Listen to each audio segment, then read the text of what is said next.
Imagine if missing teeth could regrow naturally. No more dentures or implants. Japanese dentists are making this possibility real with a groundbreaking drug currently in clinical trials. Humans are typically believed to grow only 2 sets of teeth. However, researchers led by Katsu Takahashi from the Medical Research Institute, Kitano Hospital in Osaka discovered dormant buds for a 3rd set hidden beneath our gums.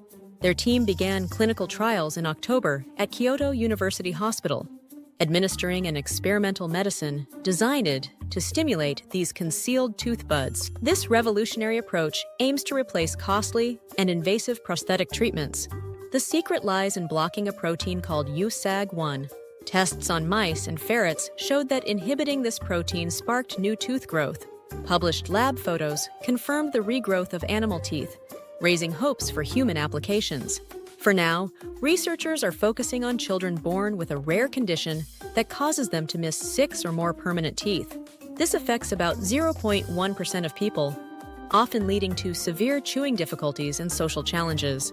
Takahashi believes this drug could be life-changing for them, with availability targeted by 2030. Dental experts worldwide are watching closely.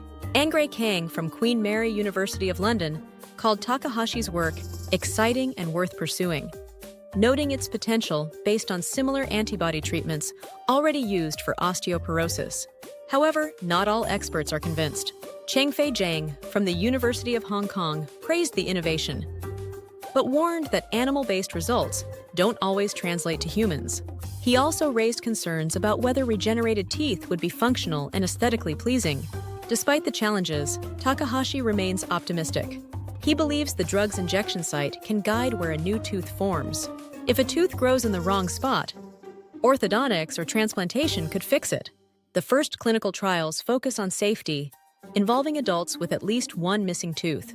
Though regrowing a tooth isn't the trial's primary goal, Takahashi admits it could still happen, marking a significant breakthrough. In Japan, where over 90% of people aged 75 or older have missing teeth, this technology could extend healthy life expectancy. As Takahashi put it, "I would be over the moon if the drug proves effective." Could this be the future of dental care? Stay tuned for more groundbreaking updates.